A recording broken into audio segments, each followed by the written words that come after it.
Hey folks, I'm William. This is Runeforged. Welcome to the channel. Today we have a very special guest. It's John Clark, who is the author of the upcoming Dark Forest campaign setting for Shadowdark. Uh, John, how's it going, man? Doing great. Doing great. Thanks. Good. Yeah, glad to have Thanks you on the for- channel. We've been corresponding a little bit, I think, back and forth prior to this, but I was excited to get you on and talk about the what I consider to be the overwhelming success of Dark Forest. I think you guys have blown past the 100K mark on Kickstarter, which is very exciting. But before we get into that, I was hoping you tell people a little bit about who you are and what you do. Yeah, well, I'm obviously a dungeon master, but I do a I would say this is my side job, so which is Yeah, true with a lot of us.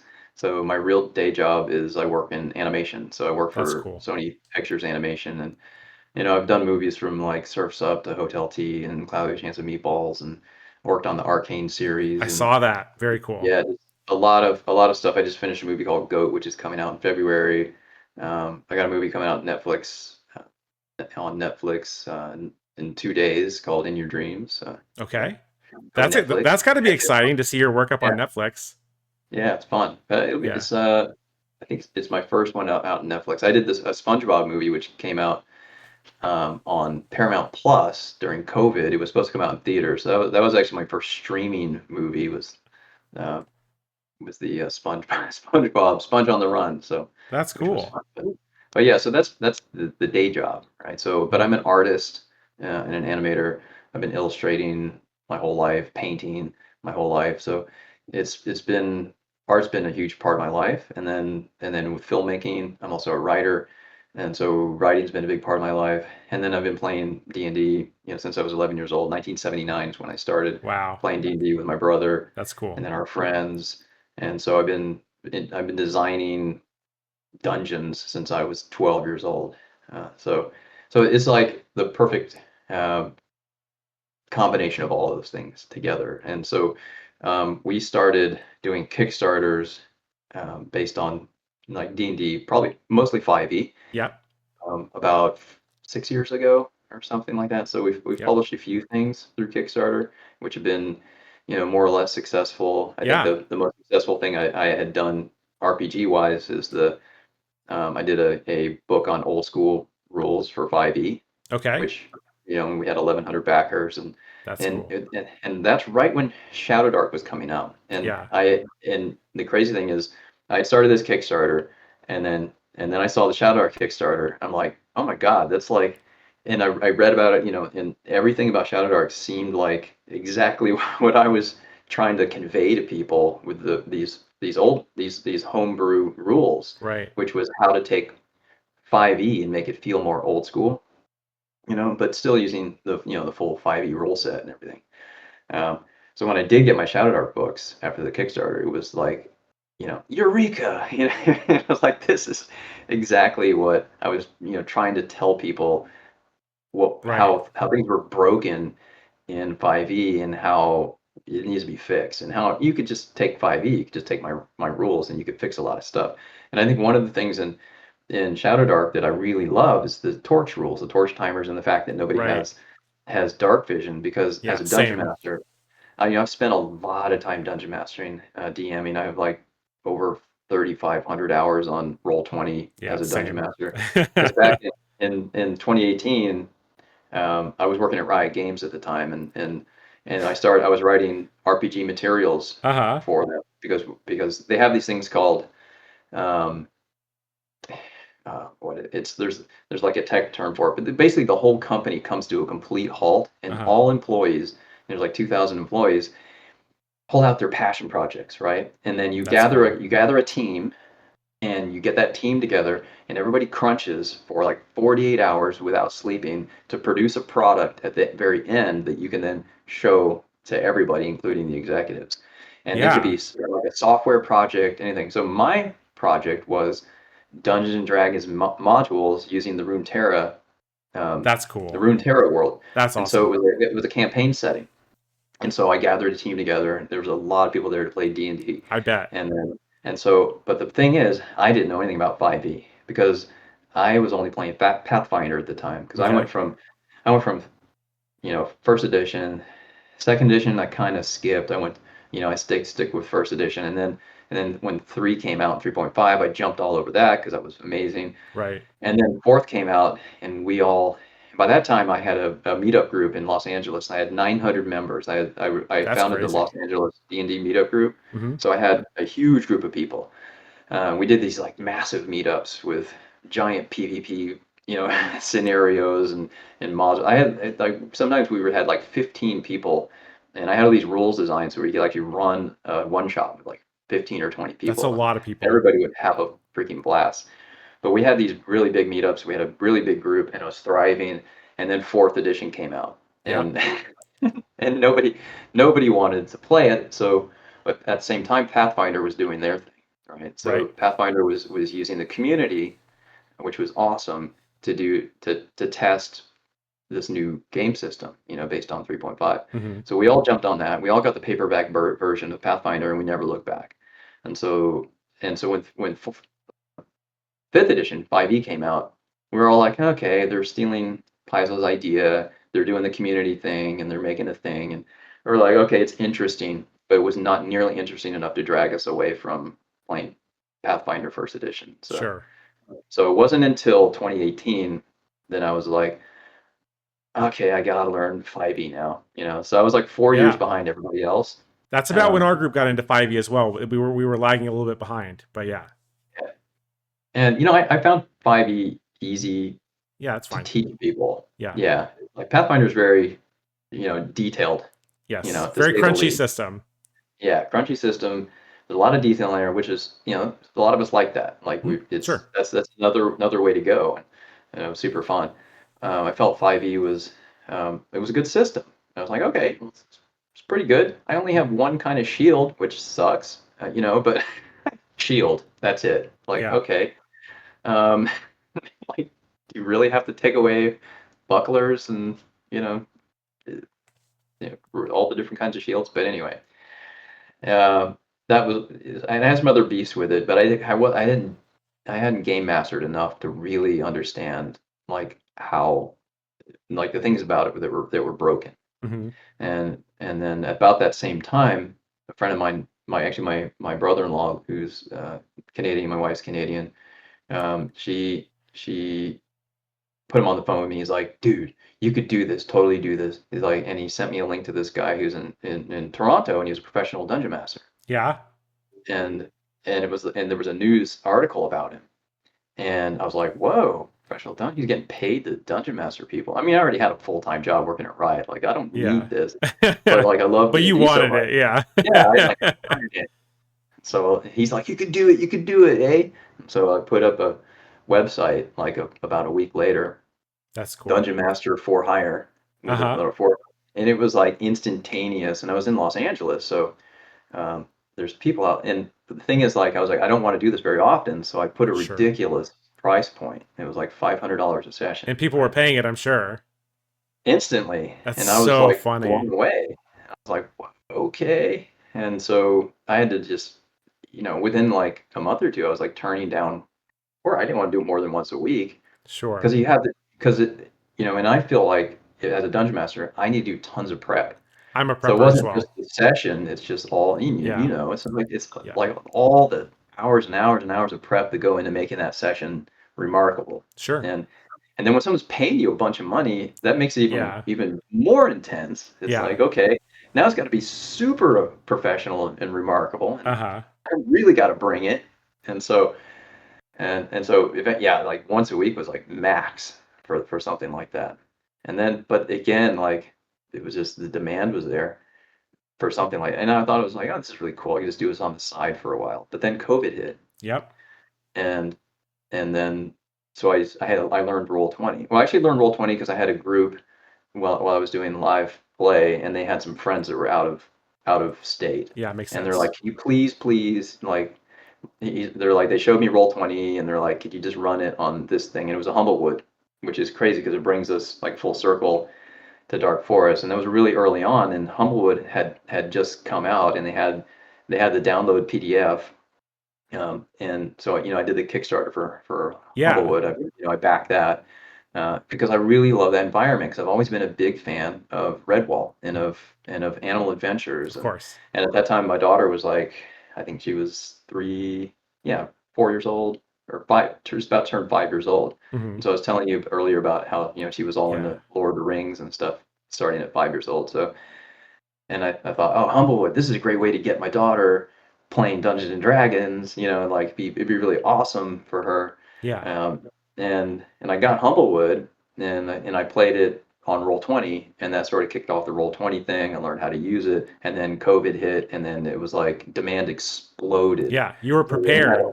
Yeah. oh, it was nuts. So you had all these people who were like stuck at home, and they're like, what do we Yep. do? And they're all, and so I was like, I opened up to playing on Roll20, and that was like opening the Pandora's whole door. box. Yeah. Yeah, exactly.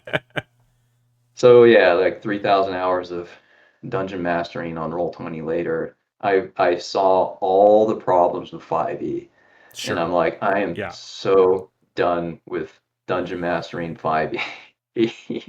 Like, it's fun to be a player because you get It to is. abuse the dungeon master It the whole is. time, Yeah. right? It's like, let me just and every now and then and be as a dungeon master, I really learned all of the nuances and the ways they could just destroy my monsters.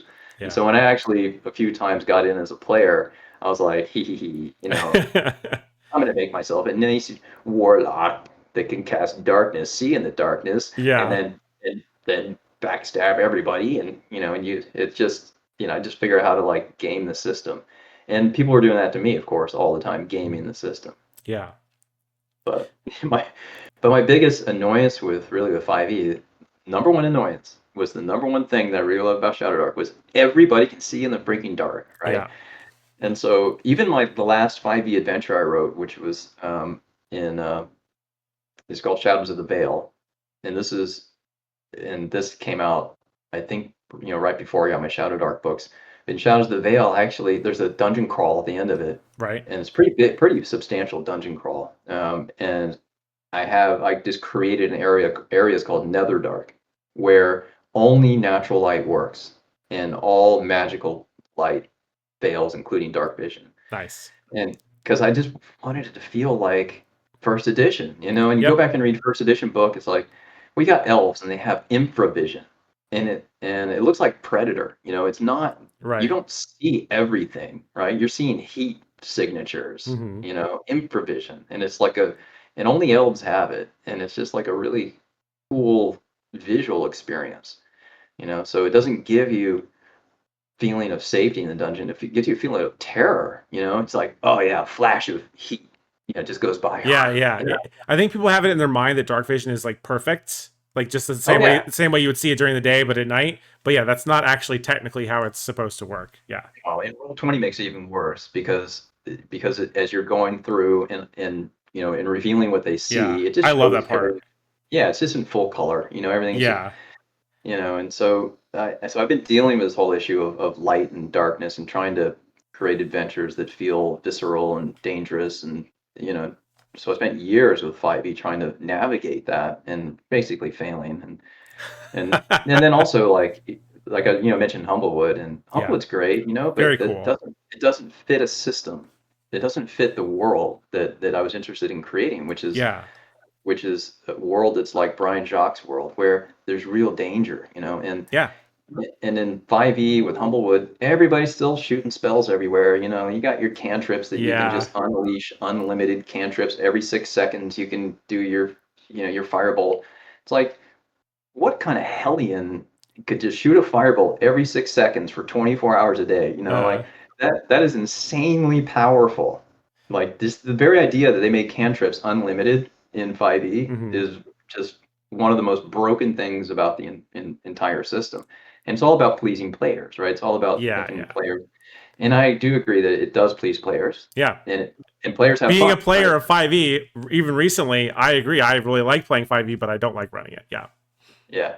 Yeah. So, and I'm the same way. It's like, okay, I'm happy you've used the system, and Hmm. you know, but but I think like the whole player centric, um, it takes it steals a lot of the fun, I think, from the dungeon master. The other thing it does that I feel is harmful to the whole gaming system Mm-hmm. is it sort of it removes our ability or the necessity to imagine things in a realistic way. And Mm-hmm. and I wrote like a detailed soliloquy on this in my book on old school rules for 5e Right. of why should you change the rules? And it's because, and this is my opinion, Of obviously, but course. it's, it goes all the way back to like 1979 when I was a kid. Like, how do we evoke those feelings, that incredible imagination experience that we had when we were kids, like way Mm-hmm. back then? Why was it so powerful? And I go through these, and you look through the AD&D rules, and it's like, wow, this is like really restrictive. Like, I would never play that way today, Right. right? But I was like, well, what was in Gary Gygax's mind when he created this? I don't know. But so my theory is, and I have no idea if it's even close to being right or even if it was Uh-huh. intentional, but if you create all these little boundaries, and it's like, especially when you have kids, you realize this, like you create all these boundaries, what you're doing is you're actually creating a world in which you can, a contained space in Yep. which you can use your imagination, right? So the fact that, a halfling can't have strength above, I don't know, what was it, like 13 or something. Sure. Now that sounds rotten. It's like, oh man, grumble about your poor halfling, and you Mm-hmm. can only be like a level 5 fighter or something. Um, but what happens is if you do allow a player to have a halfling with strength 1800, your brain you can't merge the two ideas together, right? So your imagination, it's unimaginable, put it that way. Like and what you're doing is you're forcing your players to stretch their imaginations. And anytime you do that, okay, you stretch your imagination a little bit.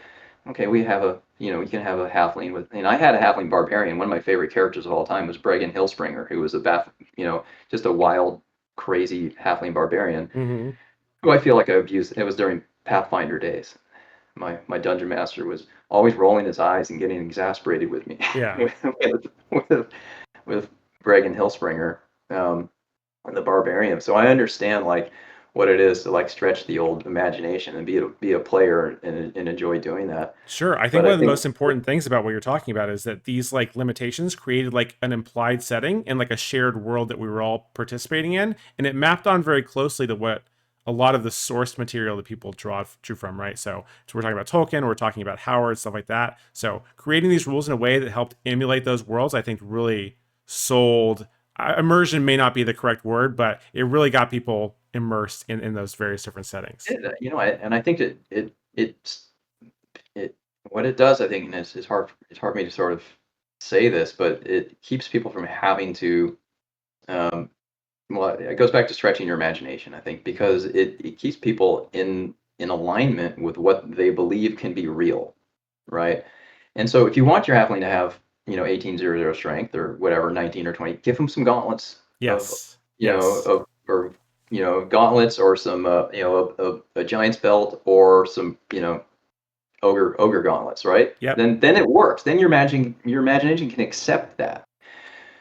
All right, so but that's just one thing. But if you keep layering more and more unimaginable stuff, and more and more, at a certain point, you just stop trying to make it feel real. And so your imagination stops creating these scenes for you.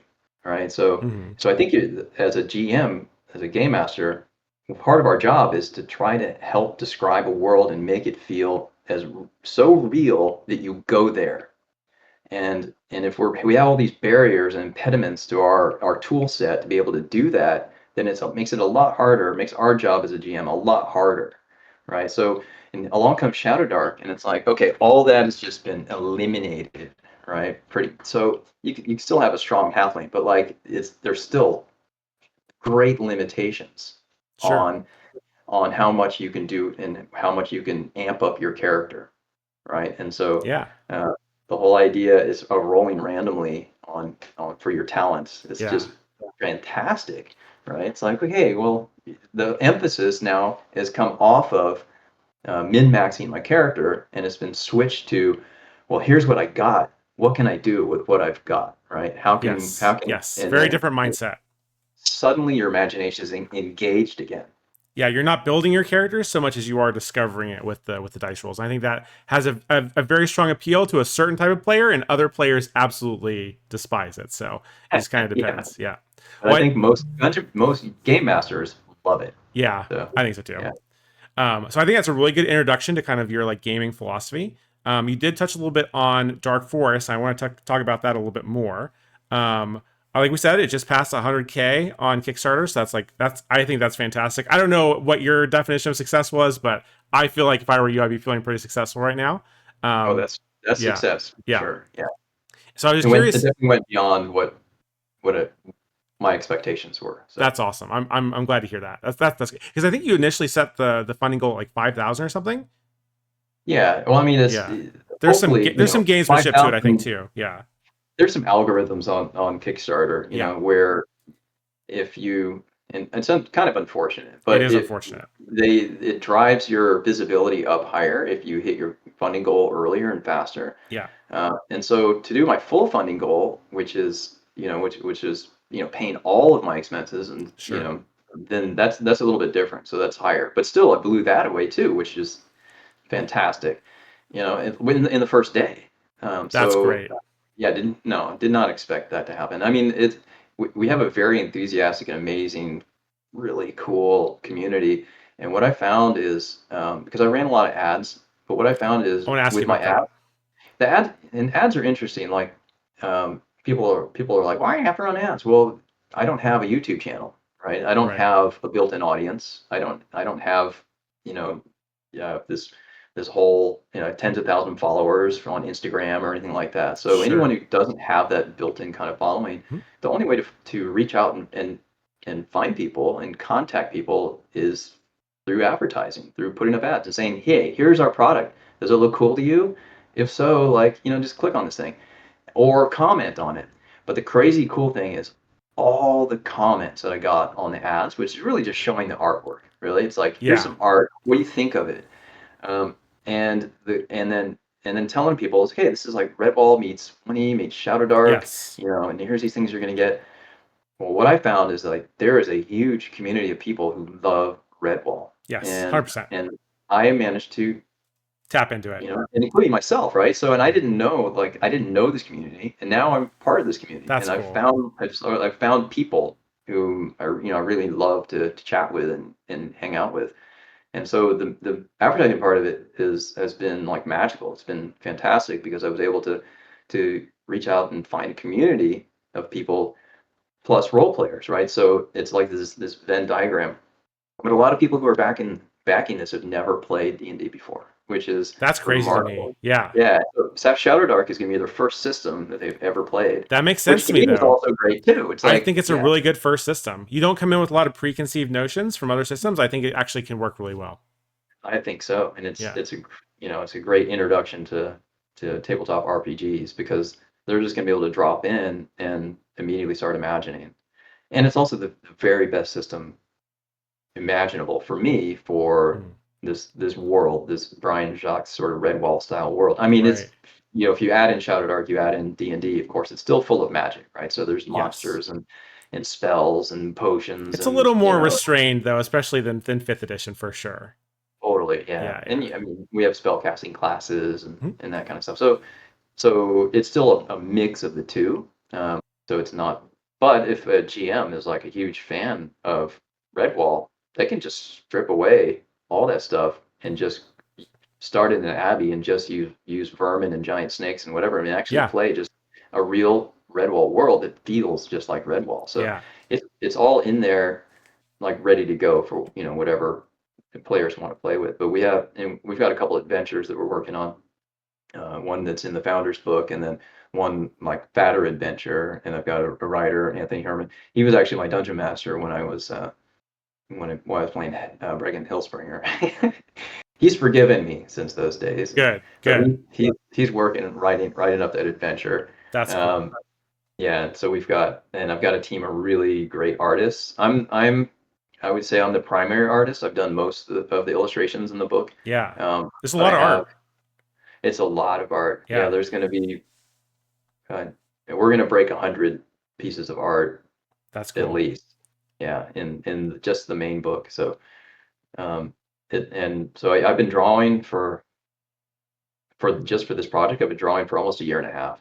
Okay. Like I'm talking daily, like That's dude. That's a great. lot. I mean, it feels like you love it. So does it even feel like work?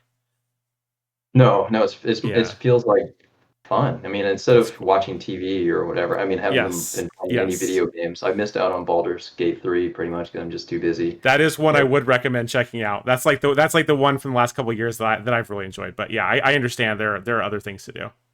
I'll play. I'm planning on playing it when Yeah, all this is done. of Take a course, little of break, course. Yeah, like Baldur's Gate 3. I still want to play Baldur's Gate 1 with my daughter, so now she's turning 12. I think she's ready. I loved Baldur's Gate 1. That was like one of my foundational games growing up. And at first when I played Baldur's Gate 3, I was really disappointed because it doesn't actually feel like Baldur's Gate until much later in the game. No spoilers. Oh, really? But I really loved it as its own thing after I got over the fact that it wasn't really Baldur's Gate to me, but it's still a foundation, a great game on its own right. Yeah. Oh, it's good to hear. Yeah. Cool. Well, there's a bunch of things I want to talk to you about, and I'll let you choose like which direction you want to go first. Would you like to talk more about Dark Forest specifically, like just like what's in it, let people know what's going on there, or do you want to talk about your marketing strategy around these ads and stuff, which I'm personally very interested in? Oh, let's talk about that then, Okay. if that's what you want to. Yeah, let's go. Yeah. So I've learned so a lot. I've learned a ton I from believe this. it. I've seen Yeah. so many ads for Dark Forest recently. It's probably because I keep liking the ads, so they probably just want to show me more. But yeah, I was curious, like, what is your over like? So you talked a little bit about why it is that you decided to go with ads because you felt like you didn't have a big enough platform necessarily to do it another way. I'm curious to know like what your overall marketing strategy was, and if you're advertising on any other platform besides Facebook. Yeah, I mean, I'll spill all the beans just I because appreciate I that. know there's other creators out there, people that Yes, want to yes, do this, hmm and I want to encourage it. This is our 10th Kickstarter. yes. I Um, saw that. That's crazy. That's we like so many.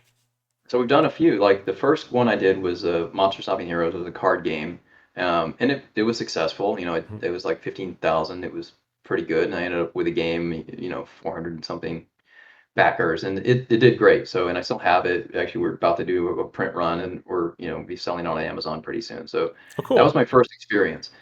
But and I saw these other card games on there who went like 100,000 or Yeah, 200,000, $1 million, and I was like, I had pipe dreams of that kind of stuff. sure. And it just didn't happen. And so I was like, okay, I don't know why it didn't happen. I didn't understand anything about marketing back then at Yeah, all, right? I thought, you just stick a game out there, it looks cool, it should do really good. yeah. But that's not how it works. And Right. so after that, I decided, well, let's just do some 5e stuff. I had written an adventure, a pretty substantial adventure that I had run multiple times hmm for my clients. I'm like, this is like my number one most fun one that they've all loved the Yeah. most. So let's just write this up. So I spent it took a long time because I did all the art for that too. Oh, wow. So I spent about a year working on that, and then I launched it, and I think we hit like $5,000 or something. And I was like, well, okay, it's fun. And Yeah, my wife's like, oh, I want to do something. And that's cool. she had these character journals, and she loves like journaling during when we're playing D&D. Yeah. And so she had these character journal ideas. So she launched like a Kickstarter of her own, and it was like really tiny, like $2,000. And then she did it again. It was like $1,000. But so there's little ones. But the thing about all these little ones is like we kept learning more and more. And Yeah, then it's good. yeah, and then we finally did our board game, Haunted Halloween, Yeah, the Trick or Treat game. So that was the first time we had learned we have to do some marketing, right? right. In order to get and to build up an audience before we launch. And so that was the first game we did marketing on. And we hired a company in London, and they were pretty good, and we built up a big email list with them, but it was very expensive, and we were surprised at how expensive it is to advertise Yeah, on Facebook and on Instagram. And plus, the marketing fees for the company yeah. and all that stuff. If And you, it's a, yeah, and it's a bizarre puzzle of like, I mean, there are rules to it. It's mhm, like learning D&D first edition. I mean, there's yeah, freaking rule books and it's on how constantly to changing. and constantly, yeah, Yeah, constantly changing, and Facebook's constantly changing their system and yep, their um, their interface. Like buttons are always moving, things Yeah. are always adjusting. They're introducing AI into all their advertising now, and they're forcing you to use it. It's like AI, so it's all, because for them, it saves them a lot of money, Sure. in manpower and so on. And it's supposed to help you advertise. And so all this is being integrated while we're in the middle of advertising. And so, and that went well. That was successful, but we didn't do it ourselves, right? So Right. we hired a company Right. to do that.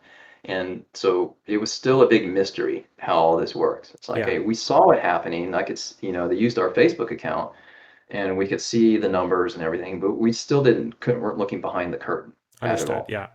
And in the end, it was so expensive. And then we also so we used that company. We also, when we did Backer Kit, we used Backer Kits. They offer advertising as well if Okay. you use Backer Kit. So, Gotcha. um, so went with their marketing people so post campaign, at the at the end, so to Mm-hmm. do some additional marketing, Right. and live campaign, like during the campaign as well. So that was also, again, like expensive, and you're looking at all these numbers and this terminology that we didn't understand, Yeah. like return on ad investment, ROAS. ROI, Yeah. yeah, ROAS, and there are lots of bizarre terms and Mm-hmm. nomenclature that you learn to understand. Yeah. And so we went through that process a little bit with that, but that was very unsatisfying because I still didn't know. I guess I'm a control freak because I just really wanted to know how this Uh-huh. all works. And then we did a couple more Kickstarters. I did a couple more RPG Kickstarters, Mm-hmm. again with no marketing, no advertising, just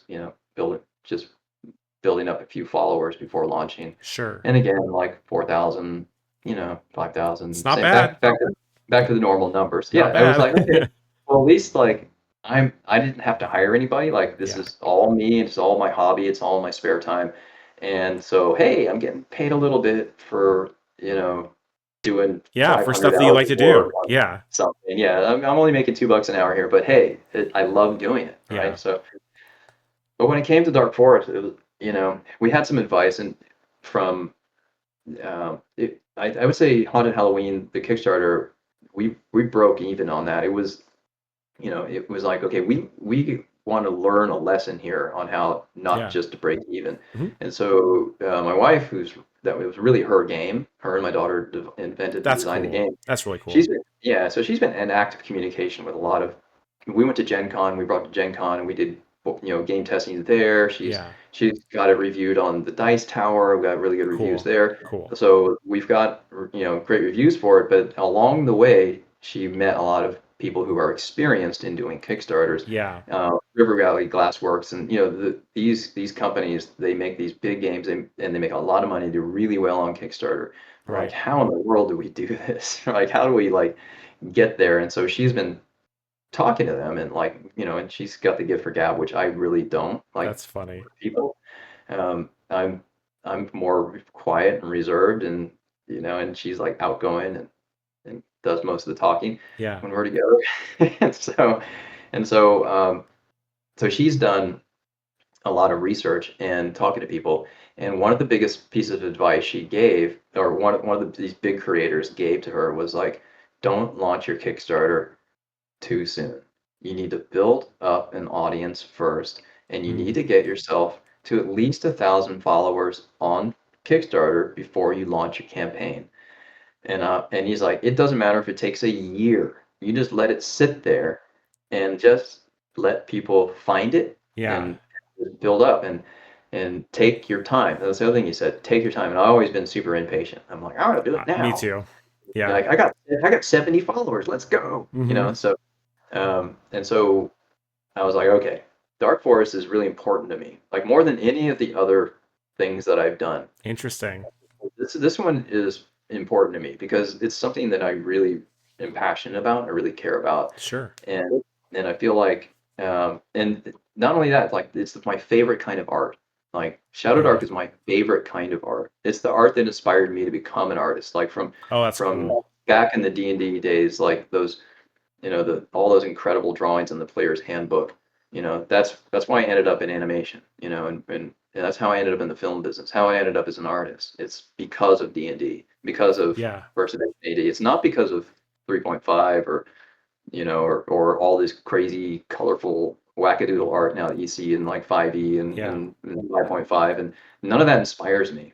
What inspires me is these this great, incredible ink art, and this old school art, and so that to me was my inspiration. And so like the Shadowdark version of art, and the whole old school Renaissance, going back to that art style, to me it's just been inspirational. And so Yeah. It's that's beautiful what I wanted stuff. to do for this book. It's like I want this book to be I wanted to make it for me, right? So like there's a lot of products here like I want to make it for other people. This one I wanted to make for me. And so but I also wanted to be able to share it with a lot of people. Yeah. And so I decided, oh, I'm going to do this one right, all the way from the very beginning. And so I didn't know how to do it right exactly. So what I did is I just took that first piece of advice and I put up a pre-launch page on Kickstarter with my best piece of art that I had done. Yep. And I even I posted videos of that art because people have accused it of being AI like multiple times. It's a So I'm bummer. like, you know what, I'm just gonna post. So on Instagram, now you go to my Instagram, you can see like because I draw with Procreate, and well, first Yeah. I draw on paper, then I take a picture of it, and then I finish it up. Sometimes I'll use reference, like I'll find a picture of an animal, whatever, and I'll Sure. I'll use it. I'll even trace over like the face of the animal if I have to, Yeah. which is all artists use reference. Yep. Uh, and so, but I post it now, like so that people can be like, oh, okay, I guess it's not AI, watch them draw Yeah. it. Yeah. People are Uh, pretty paranoid about that, but I it is agree. what it Like is. I am an artist, right? So, Mhm. and AI's coming for my business. AI's coming for Yep. animation. Yep. True. Fast, right? So it's not like I don't realize it's coming, Sure. So and it's already having an impact, So it's just really a matter of time before I'm probably out of a job working in the animation industry. Um, but for this one, it just and the other thing I did was I got busy a long time ago creating and drawing and writing, um, and and just putting the whole thing together in my mind. And so Right. by the time I got that piece of advice, I was like, oh, okay, I have some stuff. I could put together a pre-launch page on Kickstarter. Yeah. And so then I put it up, and and I just let it sit there. And then and I put it a few places. I on the Shadowdark. I put a posting on the Shadowdark Discord and Yep. a few things. And so I tried to make a little, which didn't do a whole lot, but I think people instantly sort of liked it. Yeah. I think And so too. so, yeah, so I really did get a quick buildup of followers on Kickstarter. And I think I hit that 70 number, which was like, that was my big number in the past. I Yeah. hit that 70 number in like a week. And I was like, whoa, maybe this might go somewhere. Then it slowed down and it would like go up and down, maybe sometimes like one or two a day. And I'm like, you know what? I'm not going to do it now. I'm just going to wait. Gonna wait. And just gonna wait. I'm just gonna wait, let it build up. And so that was sort of my plan, right? That was my plan. And like in my mind, I'm like, if I just break 20,000 with this thing, I'm gonna be just stoked out of my mind. Yeah. I'm in my brain. I'm like 20,000 on Kickstarter. This is like it should be better than any RPG thing I've done. That would be grand. Right. And so I'm like just waiting, and then I got a email from a company called LaunchBoom. Okay. I've not heard of them. And so LaunchBoom is a super they're a super cool company. Okay. Um, they they don't market for you. They teach you how to do it yourself, Oh, that's kind of cool. I like that. right? Yeah. So now they provide you with a lot of guidance, like Hmm. a huge amount of guidance. They charge you a consulting fee. I mean, Sure. they're definitely consulting with you, so Hmm. there's a pretty hefty. I had to take a deep breath. Like I'm going, oh God, okay, so I'm going to advertise again, and I know how expensive that is. Hmm. And there's this big old consulting fee, and I kind of got burned last time I went with an advertising company, Yeah. and I'm like, do I do this? And so I really had to, and I researched them. I talked to them. I interviewed them really. Just I did a couple of meetings, Sure. emails. I told them I don't trust you. Like I was like, I got burned last time. Anything I'm Yeah. going to do, I go with the actually gut feeling, love that right? you just said that to them. Yeah. I think I was like, I think that's really what's your? great, actually. I said I didn't even know who you are. Like, because they reached out to me randomly, and Yeah. they're like, really like your project. It's like one of the, and you get that all the time. So when you put something on Yeah. Facebook, Yeah. you get a lot of spam, Yep. right? So you get, people are like, "Hey, I got like 12,000 followers on Instagram for $10. I'll do a swipe up for you." And it's like, and a lot of these, maybe some of them are real, but half of them are just, Yeah. robot sites, and they have ways of building up followers. I paint miniatures, and it's like I've seen so many I paint miniatures, and I live in in Italy or something like that. Not to disparage on that, but a lot of it is a scam, right? Yeah, And for sure. you end up getting ROI of zero, Hmm. you know, Yeah, or uh, yeah, negative. Yeah. ROAS of, yeah, negative ROAS. So Yeah. so I've sort of lost my trust in that. Sure. But so anyway, I really question them.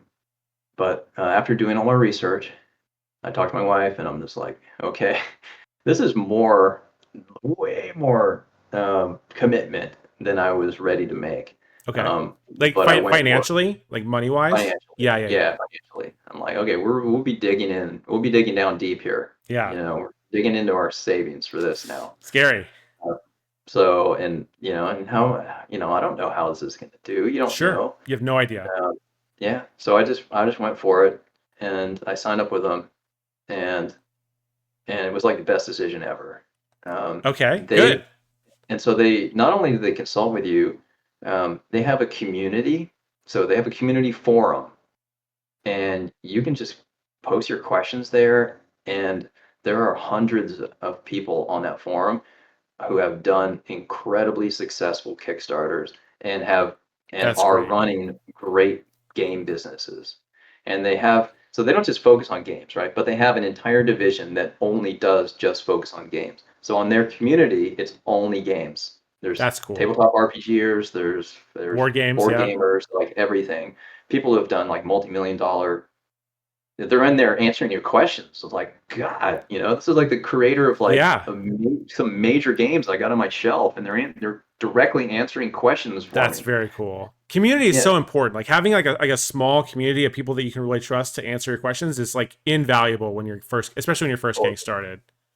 God. So they have another section there called School, Skool. I'm And, familiar. and Is this on part of the same School, company?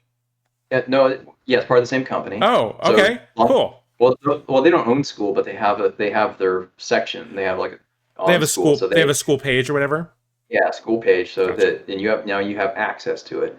And on their School page, they have video walkthroughs of everything step by step that you need to do to advertise on Facebook, Instagram. Like every single step, every button you click, Wow. everything you need to toggle.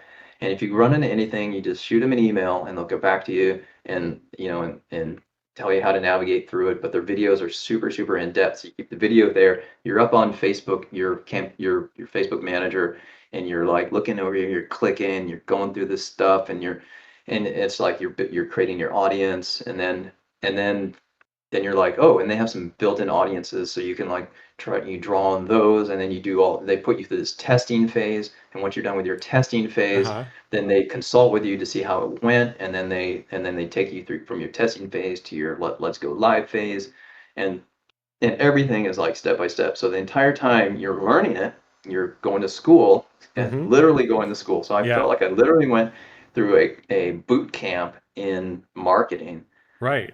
with this company, and it was fantastic. So So a um, universally positive experience, right? university positive, yes. Can you remind me the Uh, name of the company? Launch boom. Launch Boom. Okay, if I remember, I'll try to put a link down in the video description. We'll give them I some. would, yeah. I Yeah. mean, and here's the thing, like there's still people out there who go with Launch Boom, and they may not have a successful campaign. Yeah. Sure. Of course. You still need a product that Yes. resonates with an audience, right? Yeah. But the thing is, like they're very honest with people about um, their graphics and about their audience, and they only reached out to me because they felt like this project. They saw the art, and they loved TTRPGs, That's and they're cool. like, they felt like, okay, we think this has an audience. Would you like to work with us, right? And I was like, are they just pulling my leg, right? Are they Yeah. just messing with me? Like Yeah. everybody says that. Everybody Yes, compliments you, for sure. and so they weren't just saying that, they meant it, That's right? cool. And so I took that to heart and I went with it, and it turned out to work really well. But they evaluate every single thing that you do for your Kickstarter, including setting up your Kickstarter page. Right. My first Kickstarter page I set up, and I was like, I was modeling off of other Kickstarter pages, Right. like Shadowdark's own Kickstarter Hmm. page, and some of the other successful ones out there. And I posted it up, and I you know this and you can create a Kickstarter page and you can share it with people so they can give you notes and feedback Yeah. right It's like a before it goes preview live. page. Yeah. Yeah, so I shared it with the consultant over there. He's like a really cool guy, Yeah. Victor, and he just read me the riot act. He just like he probably doesn't know he did that, but Yeah. reading it, it's like he basically told me this is junk, this is garbage, like you got to redo all, and he really just didn't hold back. And I don't know if he knew how harsh it was, but it was, and Interesting. I'm good at taking feedback, right? Because I've been in the film business for so Yeah. long. Yeah. I know how to take really harsh feedback. And yeah, and another thing, like working at Riot Games, they actually put you through courses at Riot Games on how to take harsh feedback. So Interesting. I was able to roll with that and go, okay, let me like do some introspection here. I thought this was a cool page. Obviously, it's not. Let's go back and redo it. And I went back and cranked out, like I worked hard on that Kickstarter page, Yeah. and just literally like reading line by line all the feedback that I got from them. Right. And then when I showed it to them again, they were like, holy crap, this is freaking, they were, they used expletives like amazing. That I was like, yeah. And must have been a good like, feeling. it was a good feeling. Yeah. Of course, they have a lot of examples for you to look at, right? Yeah. I was looking at other Shadowdark kind of examples, Right. right? Their The examples they were showing me were huge board game successes, stuff Sure. like that. Yeah. And they're like, look at this one, look at the graphics on this one, look how, and this is the kind of stuff. It's like you really they're just told me your game is like it's like other old TTRPGs like you used to play when you were a kid. You were Yeah. attracted by the art, right? People love the art. It's It's huge. you want a great world and campaign, great writing at the same time, but you also want to make sure that you feature that art in a great way. Yeah, You know, over and wasn't over again, wasn't the doing it feedback I see raw. about Dark Forest is how incredible the art is. I think that's what's really pulling people in, and then they see all the other cool stuff that's going on, but the art is definitely like first and foremost what people see. Yeah, so that's what they were saying. They were like, you got to let people see that.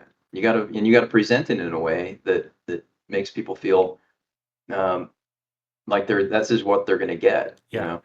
And not only that, they were like, okay, these things are not clear. These things are not clear. You need to, put this here. You need to put your what's in the book here. How to arrange everything on the Yes, page it's very too, important. Very important. right? Yeah. So they were like, gave me specifics on how to rearrange all the stuff so that it works well, readability. Right. And not only that, they're like, I redid all of my product art.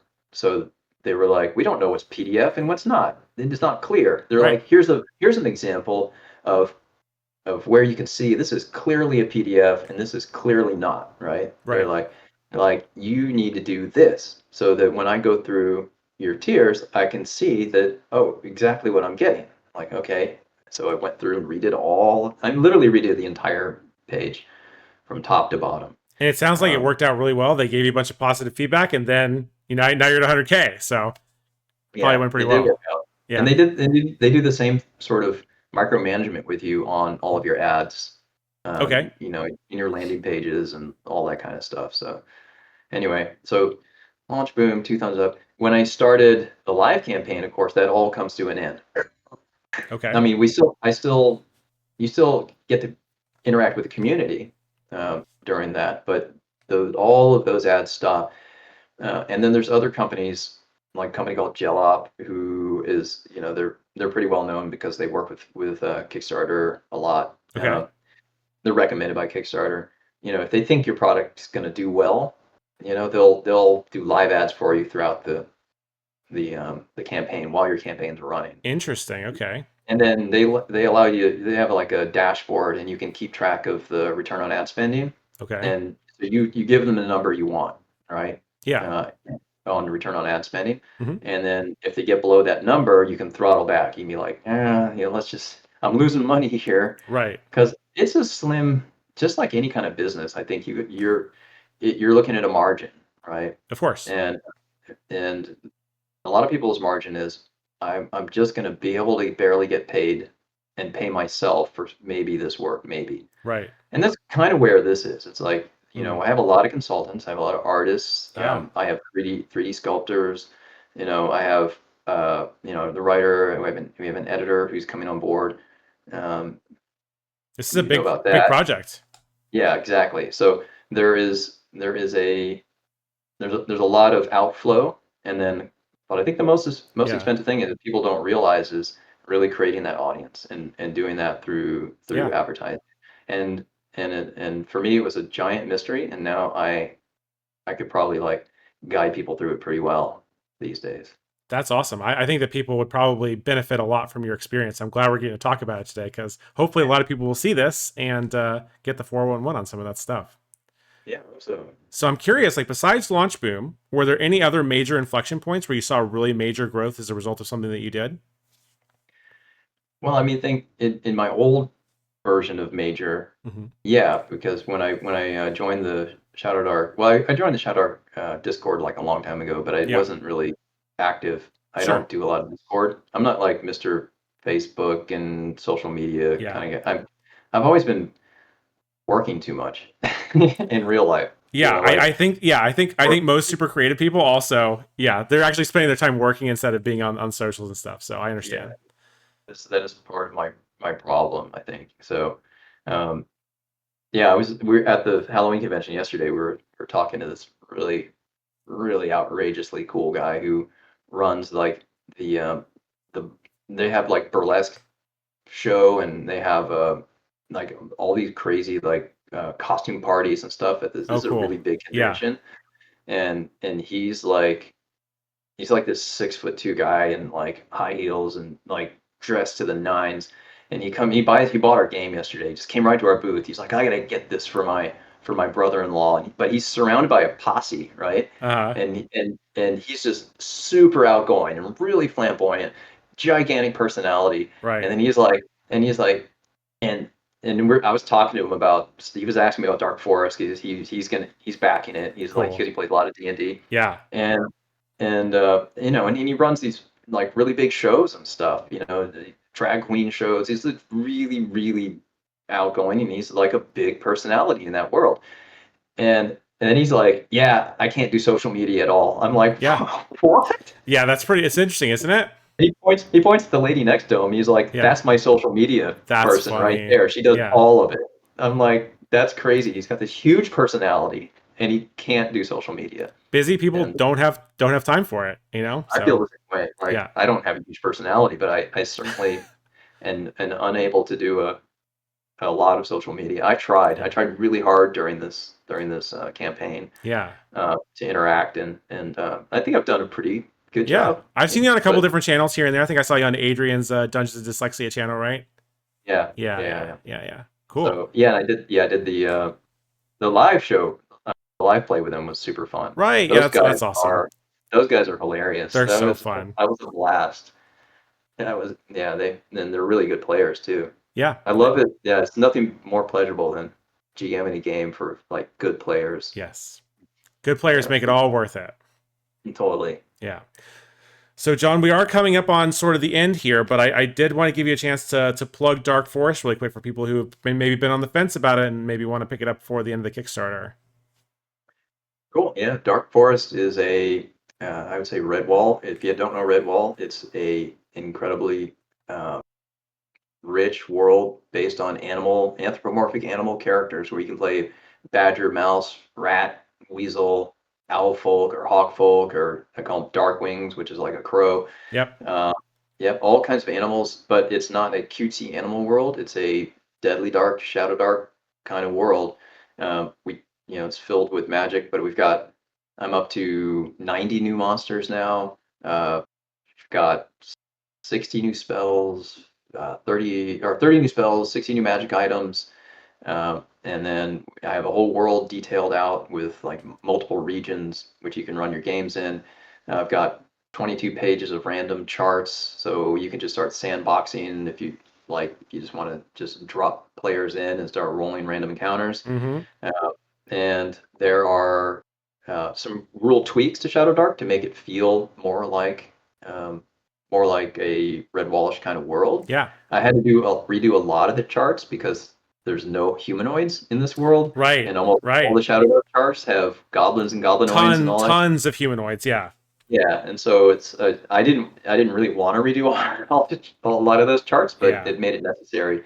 But we have things like reputation. I have rules for reputation. I have rules for instead of carousing, it's called feasting. So if you know anything about Yeah. Redwall and it's how important feasting and food is in the world. Right. But we also have a GM screen as an add-on. We have a large adventure as an add-on, and I have so far 2 packs of mini adventures. So in each one has 3 mini adventures, which are on bifolding cards, which are all, and the whole thing is it's the OSR A5, 5.5 by 8.5 size.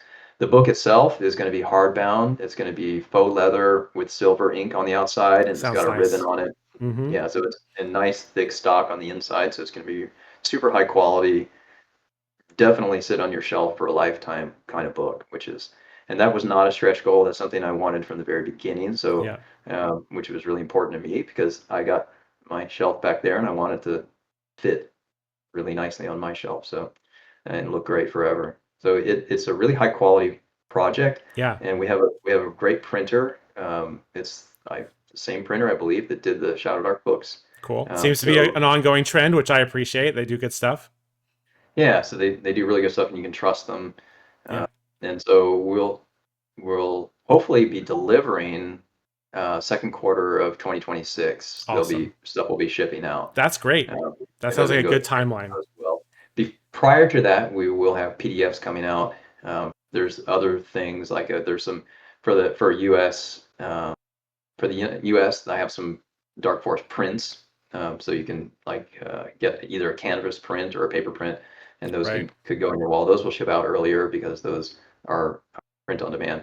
There's also a print on demand player's journal, which is stuff my wife likes to do. She likes the player's journals. That's cool. So, and the thing about the player's journals, just so people know, is you can print as many as you want. So you have to pay for each one that you print. It's print Right. on demand, but if you want to print 10 of them, you can print 10 of them That's an option. with just that one code that you'll get. And so, Very and the cool. reason that's why I did it print on demand instead of Mhm. everyone having to order us, Yeah, of course. This is a yeah, consumable. This thing you might not know how many you need. You might want to come back later and get more. I think that's great. I think that's a great plan. yeah. So, and that's it. So I won't say it's a guaranteed to be amazing, but I'm gonna love it, and I think we have Yeah. a lot of very excited people Mhm. who are on board right now, and we've hit 10 stretch goals, and we have one stretch goal hopefully to go that we'll hit, which is going to be a fold out map for the That's for the cool. world. I love a good And map. yeah, Yeah. so it's going to be it'll just be the whole continent, not instead of like a small region, but the continent it'll display like the 3 main areas of the world that most of the adventuring will take place: the White Peaks, Eridor, and Avalon. Very cool. Well, I think that's a really solid sales pitch. I think anybody who's watching at this point should definitely go check it out. There'll be a link down in the video description. Is there anywhere else you'd like people to come follow you? You can follow Dark Forest. Well, you can go to castleclark.com, and then Okay. there you can find our Discord and our Facebook page. So yeah, our company is Castle Clark Games or Castle Clark LLC, whatever you want to call it. Gotcha. But our website is castleclark.net. Awesome. We'll put a link to that down in the description as well. All right. Cool. John, thank you so much for coming on. This was fantastic. I'd love to have you on sometime in the future whenever you do your next project. I think you're on track to do some even more cool stuff than you already have. So really excited to keep in touch. Awesome. Thanks, Will. Yeah. I appreciate it very much. Yep. Have a good one. Bye, y'all. You too.